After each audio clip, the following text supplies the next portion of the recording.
Well, what do we have here?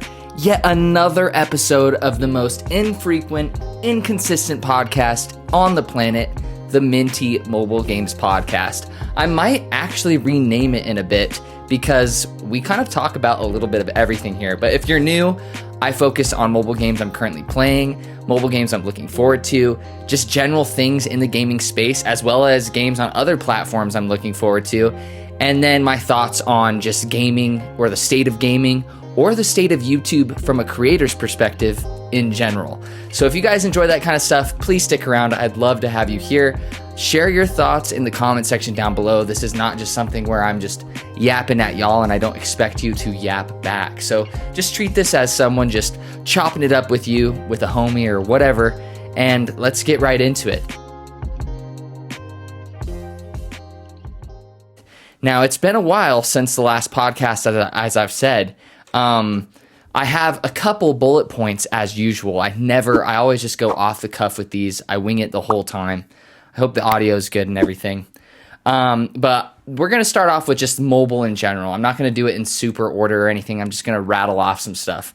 Enter the Gungeon is finally coming to mobile. I've always thought this game would do well on mobile, even with like an auto aim function. I know that might be sacrilegious for a lot of players who play Enter the Gungeon, but I just feel like this is a game that's going to fit perfectly on touchscreen, and it's of course going to have controller support if it's on Switch. I feel like it's supporting from Switch to mobile is pretty good from a developer's perspective, and that makes it even easier to just implement the Bluetooth controller controls anyways. So I'm really looking forward to this one. And also, if you guys didn't know, Exit the Gungeon is also releasing on mobile outside of the Apple Arcade prison that it's been in. I think it was Apple Arcade. Maybe it was Netflix. I think it's Apple Arcade. So you're getting a double whammy, a twofer. So I think that's going to be a fantastic roguelike coming to mobile. And you guys are going to sense a pattern here as I go through the next games that I'm looking forward to. Subnotica, this has already released. I've purposely not covered it on the channel yet. I have historically hated survival games. I hate them. They stress me out. They feel like a chore. I don't really have a lot of fun, especially when I'm left to my own devices, if that makes sense. I like a little bit of direction, so if it has like a little quest that you have to complete, then that's fine. And that seems like a nice in-between or kind of compromise when it comes to Subnotica. Now, here's another fun fact about me. I'm scared of heights, so that's the one thing I'm scared of. And then the only other thing that I'm really scared of is like deep, dark water that I cannot see the bottom of. Now, I'm not petrified. I'm not going to be like not getting in the ocean because of that or whatever, or not getting in a pool. That's fine. It just creeps me out. So I think Subnotica is this weird in-between where I think it's a survival game or kind of just like an exploration game that I'm actually going to enjoy, but I think it would be enjoyable to see me playing it. So I have a thumbnail already made. I have a plan to do a playthrough of Subnotica on this channel. Please, if you guys are listening to this right now, especially loyal viewers of the channel, would you guys be interested in that? Now, I'm not just saying that I'd play like episode 1, episode 2, episode 3, like just with no variation. I think I would probably just play good chunks and then edit out like some of the best parts and just throw it together. And so it'll kind of be like a let's play, but it's not going to be like an hour long each episode. Does that make sense? So if you guys are interested in that, let me know. But I'm really excited, especially because I'm glad I have this right next to me. I want to start using this more on the channel for let's plays and gameplays and focus on games that use this, because this has impressed me, and I need to make a review of this, like an official review after using it for so long. But this thing is the truth.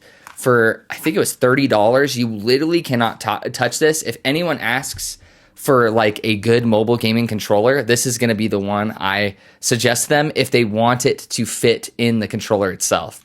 Now, I still think an Xbox or a PlayStation controller is just so well, but I'm looking forward to playing Subnotica with this. The older I get, the more I'm just like, you know what? I just appreciate a controller. Maybe I'm just getting super old to that degree. I don't know. I still prefer playing shooters with touchscreen because I'm way nasty with touchscreen in comparison to controllers, believe it or not, which is really weird. So, Subnotica, knock that one down. Monster Train 2. Now, this is inevitably going to come to mobile because the first Monster Train is on mobile right now. Now, loyal viewers of this channel know I think Monster Train is the best roguelike deck builder ever made. I know a lot of people refer to Slay the Spire, and I really do think it's right there with it. But personally, I enjoyed Monster Train way more with kind of like the tower defense, like you place your units to defend. I just like that layer of strategy. I just like all of the factions and all of the deck building opportunities. And the DLCs were great too. It's just a fantastic deck builder. And Monster Train 2 has gotten rave reviews. Like, people are saying it's actually super cool, and apparently there's just an insane twist like halfway through, so you think you've seen all it has to offer, and it completely opens up into a brand new experience apparently. So I really want to get it on my Steam Deck, but I'm gonna resist. I'm gonna be patient just for y'all and get it on mobile when it comes out. I'm really looking forward to that one. I know you guys get sick of me talking about card games and roguelike deck builders. I just really enjoy them. Phantom Tower. I haven't covered this on the channel yet in a regular video, and I definitely will. If I seem kind of low energy, I just got back from the gym, by the way. I should have addressed that right from the get-go. I don't want you guys to feel like I'm not excited to talk about these things or film this or whatever. Just that after gym, like not crash, but like the mellow, you know? Phantom Tower. This one has completely blindsided me. I did not see this coming. I had no clue what it was. The dev actually reached out over email to me to check out the game, and I had already had it downloaded literally the day it came out, because your boy is tapped in like that sometimes. But I already had it downloaded. I just didn't try it. So that finally spurred me to try it when he reached out and emailed me, because I really respect developers like personally emailing creators and not just mass like forwarding stuff. Like, he wrote a paragraph that was obviously directed specifically towards me. So I always like to reciprocate that specificity. And this game is really cool. It's a roguelike top-down perspective game where you delve into dungeons, you defeat a bunch of stuff, get a bunch of loot, and then when you exit the dungeon or when you die, when you exit the dungeon or when you have all your spoils, you can build up a town, so to speak, or a tower, or just like, that's your continuous progression is what I'm saying. Is so you go into these dungeons, it's hard to describe, but you go into these dungeons, you kill things, you get things, and you use those things to build more things, and then it keeps on going. And if you like that kind of gameplay loop, which anyone who's played a roguelike knows what I'm referring to, then this is a very solid game. Very impressive. Now, it does have some hiccups. I've realized that it has some frame rate jitters and frame rate hiccups every so often. So beware of that, but it's very minor in the grand scheme of things. And I feel like this developer is pushing out updates pretty consistently. It's been pretty impressive. But if you guys need more convincing, don't worry. I'm definitely going to feature it in a future video. Have no doubt about that. Slayaway Camp 2. This is actually what I covered in my latest video, or at least should be my latest video when I post this. I did not see this one coming. Slayaway Camp came out a long time ago, and I hate horror movies. Like, the older I've gotten, I've learned to enjoy them in the moment, but I hate how I feel afterwards, and I'm still a wimp with horror stuff, especially horror video games. But I loved Slayaway Camp. It just oozed so much personality and charm, just really leaning into that like cheesy, gory horror. And this one is no different, but they kind of made it more of a, I don't know, like a pop figure, kind of right behind me right there. Apex Legends, shout out Apex Legends, as always. Like a pop figure art style where the heads are really big and it's very cartoony, but the gore is still over the top. And it still has the puzzle-like gameplay, except you're moving square by square in a grid. And to my memory, I feel like the previous one you had to move in a line until you hit like an edge, and then you can move in a line. So they're kind of, but it's in portrait orientation. Shout out those of you who enjoy games in portrait orientation over landscape. I'm a sucker for those. I prefer portrait. It's just nice holding your phone in a normal orientation. No one's going to bat an eye at it, and you can one-hand a game most of the time as well. It just feels good. And even if you need to two-hand a game with portrait orientation, it feels like a Game Boy Color or something. Maybe I'm dating myself by saying that, but I am getting old. But yeah, Slayaway Camp 2, solid puzzle game with tons of personality and charm. I already mentioned it in the video, but it has great UI. I love it. It just doesn't take itself seriously, but some of the puzzles are really satisfying to get 3 stars on, because once you go through levels, you'll get 1 star on them and you'll complete them. And then it'll unlock a harder version of them where you need to get 3 stars and you have certain objectives and all of that. So there's a lot of replayability to my knowledge, at least so far. I haven't beat it or anything, but for $2.99, man, if you're looking for a puzzle game and any of this has sounded any good to you, you guys just go swoop it. I think these developers did a really good job, and I haven't heard anyone talking about this game. It really bums me out. It deserves more love. And it's probably just because it's a niche, like kind of super 80s, 90s, early 2000s gory horror kind of game. I don't know. I'm not very nuanced in horror, so maybe it's just like really impressive to me, but other people wouldn't bat an eye at it. Another game, Skate, EA Skate. If you guys ever played Skate games back in the day, I didn't really play too many of them. I remember playing them with buddies and stuff. I was more of a Tony Hawk's guy. I played Tony Hawk's, American Skateland. That was like the main Tony Hawk game that I like grinded the hell out of. I actually have been playing PS1 again, Tony Hawk's Pro Skater 2 and 4, and that was really cool too. So I've been literally playing the real deals. They just released the remakes and stuff for 3 and 4, I think. But that's besides the point. The reason I say that is because I never had a lot of time with Skate. Skate 3 is like touted as one of the best skateboarding games ever made. And I feel like this is my chance. EA is like, I think it's EA, is relaunching the Skate franchise. And they haven't had a new Skate game in like a decade, I think, which is kind of nuts. And this one is going to be free to play, which made me very hesitant, but also I have nothing to lose by trying it. But they confirmed that it's going to be non-free to play. It's only going to be like cosmetics. Non-free to play, sorry. Non-pay to win. So there's nothing you can buy to give yourself an advantage. It's going to be cosmetics only, I think is what they said. And then I've seen a lot of mixed reception on this, but the third thing that really stood out to me is, I don't know if you guys knew this, and I haven't heard a lot about it, but Skate is going to be cross-progression, cross-platform, and it's going to be on mobile. Now, that's huge. We don't have like a full-fledged skateboarding game on mobile yet. Like, we've had kind of arcadey, way more arcadey, simplified experiences, but this is going to be a full-fledged game where it's going to have some difficulty to landing tricks. Now, is it going to be as difficult as like a skate sim like Skater XL or Session?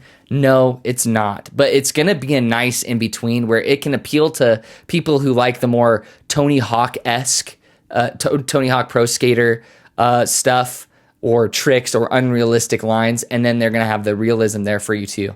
So I really hope that they don't have that problem where they just try to appeal to everybody and nobody's satisfied, if that makes sense. I feel like they should have dialed it more into just the Skate fans, because people who love the Skate franchise like absolutely love it and support it. So I've seen a lot of negative talk, but I'm still excited about it, especially that they're showing that much love to mobile. It definitely feels like a Fortnite kind of thing, and even their art style is kind of leaning more towards that. But I personally don't mind that. But yet again, I'm not a huge Skate fan because I haven't been able to actually have some really decent time with the game.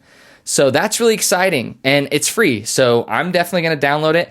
Again, I'm going to try it with this controller, and I bet they're going to have some pretty unique controls for touchscreen too. I feel like you could do some pretty cool skateboarding stuff with touchscreen controls. I don't know. That's another game that I'm really looking forward to. But that's about everything on mobile to report. That's everything I'm looking forward to, things I have played. Now, on other platforms, I'm still playing Apex Legends. I'm a broken record. I love it. I have an Apex Legends channel, basically. It's basically exclusively Apex Legends. And it's picked up dramatically. Like, it actually surpassed this channel's views this past month. I had a few videos pop off, which was really exciting. And I'm just always playing Apex Legends because it's with my best friends. So I think if they weren't playing it, I would not be as into it. But it's just been the perfect friend game for us to catch up. One of my buddies lives in New Zealand, and one of my buddies lives far enough away in my state to not see him very often. So it's just really good to catch up with them. And Apex Legends has done a lot better at updating their game, changing up the meta. Now, do I agree with a lot of their changes? No, but at least things are changing. So I've been enjoying the game again. It's still sweaty as hell. I've gotten to the point where my skill-based matchmaking is literally with streamers and content creators and people who play this game for a living or at least a side hustle. So it can be frustrating at times. I'm not even going to lie. After 4 years, I do think I'm pretty dang good at the game, but some days I come away feeling like I'm absolute garbage because of the caliber of player I'm going against. It's wild. Like I'm going against people with like quadruple to 5 times my amount of kills and stuff. It's insane. But I still enjoy it. Shout out Apex Legends. Definitely one of my favorite games of all time, if not my favorite game of all time, because gaming is better with friends, I think. Another game I'm still looking forward to, Arc Raiders. I've mentioned that before. I've never really given a looter shooter a try other than Borderlands. For single player, I've never played multiplayer with the Borderlands franchise, and that's been fun.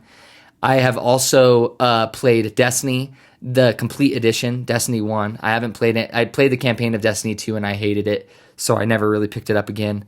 But I really enjoy Destiny. But this Arc Raiders is more of like a Tarkov looter shooter where it's like pretty realistic. You can get smoked in almost no time. It's a third person, and this is another fun fact about me.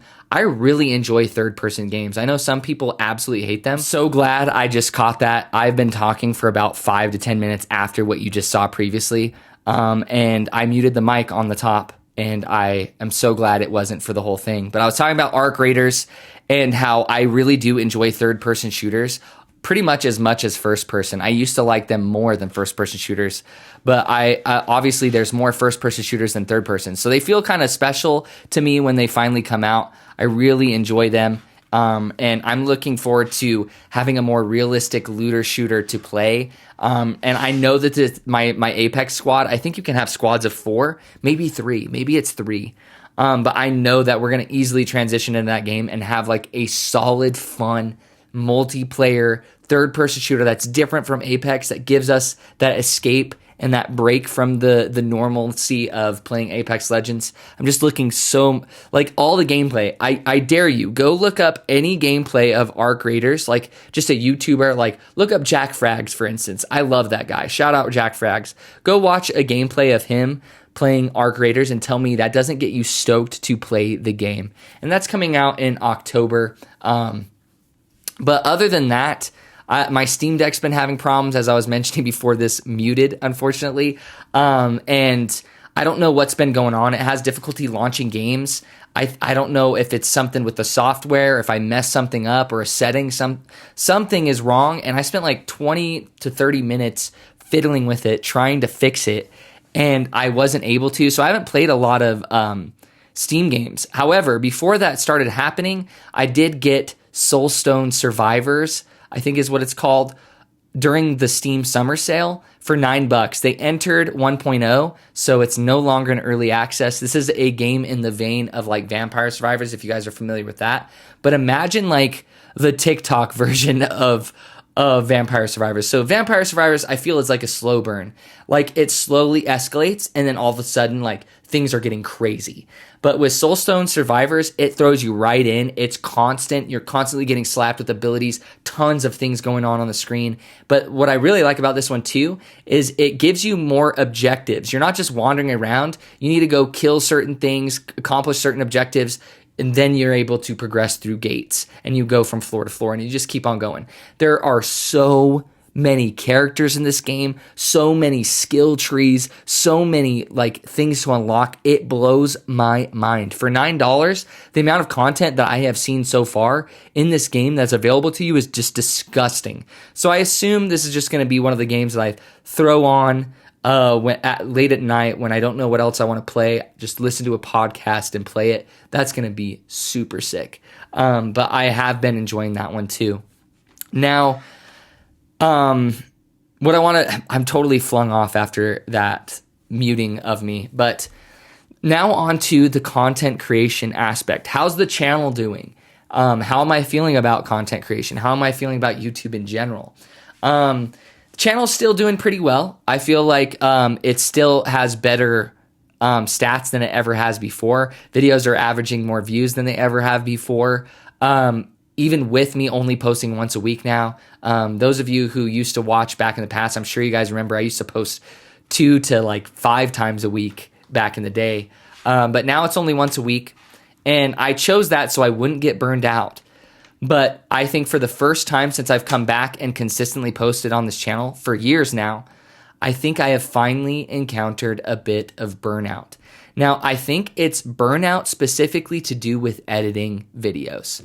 Editing, I usually have to be in the mood for it. And once I get in the groove or the flow, then it's easy to crank it out. But I don't know what it's been the past 2 or 3 times. I have just had to make myself load up my editing program on my phone and get to it. And I've never had to really force myself that heavily before.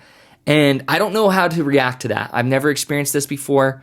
I've definitely been here longer than pretty much any other variety mobile games content creator when it comes to consistency that I know of. I don't know anyone else who is doing it as much as I am, as consistently as I am. And I feel like that's always been my strength. But now I'm like kind of questioning things. I'm like, why am I having to absolutely like put my head down and go in order to edit a video? And I think what I've learned from content creation is whenever I start feeling like less wanting to do things, I've never felt this way where I'm like, I don't want to do it at all. Sometimes I'm just like, I can do that in a little bit, or I can kind of put it off. I'll get around to it. It doesn't sound terrible, but I'd rather do something else. That's how I've normally been. But now I'm just like, I don't want to edit at all. I don't feel like it. I don't want to. And I feel like this might be coming from I feel like sometimes I'll mix it up on this channel, but it never really sticks. And I just go back to what I know I'm good at. And so I think I just need to mix it up a little bit more. And like I said, I think I might do like a Subnotica playthrough, where it's something that I can like just throw on the camera, start recording the game, and just go. Because I feel like in my personal life, a lot of people really appreciate my personality and who I am.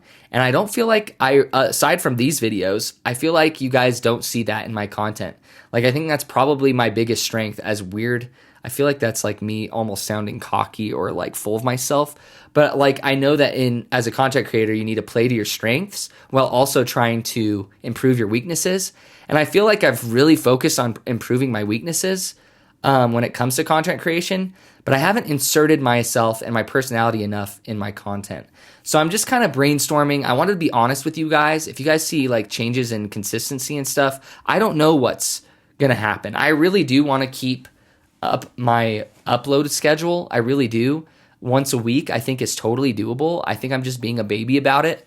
But if I miss a week or something, then you guys know what's going on, because you guys deserve to know. I appreciate you guys like tuning in every week for my videos.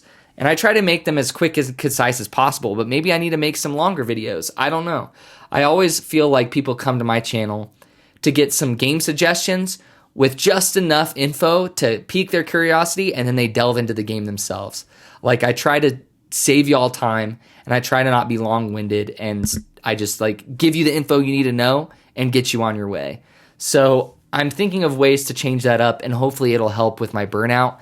It might be have something to do with my Apex channel taking off a little bit more too. And I just play Apex. It's literally built into my weekly routines. Like, I play it 2 to 4 times a week with my buddies, and it's just built in, and we just play, we enjoy, we have a good time. I click a record button whenever we have a great game. It saves the last 30 minutes, and then I edit that quickly on my PS5 and just upload it. It just feels so like seamless into my daily schedule. Whereas with mobile gaming, I still play mobile games, just not at all as much as I used to. Even though that there's so many good games out there now, I just find myself playing mobile games less and less. And I never want to feel like I'm just forcing myself to suggest games that I haven't spent a lot of time with. So that's why my most recent video was literally only 3 games, because I was only trying out 3 games. One thing that's really helped, though, with my mobile gaming is I will usually play a mobile game while I'm on the treadmill at the gym. And I feel like that's like just such a hack. Like, I feel like that works so well to distract yourself from being miserable while doing cardio. So I think that's another thing too, is that I'm just going to start recording every game I play on the treadmill and then make a video out of that, maybe. I don't know. I'm just rambling. I'm just letting you guys know my thought process here, the state of the channel, and just keeping it honest and real with you guys like I always have. But that's kind of where I'm at, and I'm kind of questioning, like, oh my gosh, I've finally hit it. I knew that it would eventually happen. Every creator that has ever been making content for a long period of time will experience burnout to some degree at some point. And I think it finally hit me. So we'll see what I deal. And as always, please let me know your thoughts in the comment section down below. What do you guys do when you experience burnout with content creation? Or if you've experienced it in a different avenue that's something that you have to consistently put out or consistently create. Let me know what you guys do, and I might actually try it myself, because I do appreciate having this channel. I appreciate interacting with you guys. I appreciate creating things. Like, I've only been doing it this long because I really enjoy doing it. And yes, I make money now on this channel. Is it significant? No. If I was doing it for the money, I would have stopped long ago, as I always tell you guys. But I just have always enjoyed watching YouTube, literally since I can remember. Since YouTube's inception, I was just fascinated with YouTube. And I've always been an avid watcher of it. It's always been what I watched more than anything else is YouTube. I'm a huge fan of YouTube, and I just love creating things. I know that if I got burnt out on this channel, I'd always be making videos of something. I actually, for those of you who are still listening to this as well, which is, I'm sure, a lot less people, but I actually have a fingerboarding YouTube channel as well. Now you guys have really huge blackmail on me that I've really been enjoying too. So maybe that's another reason. Maybe I'm juggling 3 channels and I'm just not enjoying making content on this channel as much as the others. Maybe, I don't know. Like, and fingerboarding is just like a nice, like, way for me to stim a little bit, you know? Like, it tickles the ADHD in my head. Like, it's just so fun getting better. If you guys have never heard of fingerboarding, it's Tech Deck. Like, Tech Deck is the most well-known brand or whatever. But let me see if I can pull out a board for you guys. I'll show you guys. So this is a 5-ply made wooden fingerboard that's made the exact same way as a regular skateboard. Trucks made the exact same way, and wheels made the exact same way. These are urethane wheels, same material, same everything. Inverted kingpin, grip tape made out of foam for your fingers. And anything you can do on a skateboard, you can learn to do on a fingerboard. And I've just been really enjoying this too. It's been a way to kind of get away from screens. I just put on my headphones and I just fingerboard. And in between games of Apex Legends with my buddies, I'll be fingerboarding and practicing tricks. And I've just been doing like unboxings and stuff and going to events. Believe it or not, there's a lot of closeted fingerboarders where you live. I guarantee you. Most skaters have at least fingerboarded to some degree. I used to skate a lot when I was in high school and middle school. So this has just been a nice, like making me feel like a kid again kind of thing, while also like really challenging. Like, it's way harder than it looks to do things. So I've been enjoying creating content there, as well as my Apex channel. So I guess it's just, I'm not burnt out of content creation in general, obviously. I think it's just, I'm feeling stale with the content I'm making on this channel. And I hope you guys haven't felt like the content is stale. I hope you guys can be honest with me and let me know. Has the content gotten stale on the channel? Let me know. Let me know what you like and dislike. Just let me know a lot of stuff. But not to end it on kind of a more sad note, I think it's a positive note. I'm just kind of being vulnerable, letting you guys know where I'm at. And I still enjoy filming these. That's true. At the very least, I could just turn this into a podcast channel like every other adult male in his 30s starting podcasts, apparently. But appreciate you guys watching or listening to the end of the video. I enjoy everyone who listens to these podcasts. It blows me away with how many of you guys listen to these. I hope you guys are doing well. Love you guys. I hope you guys are staying safe, and take it easy.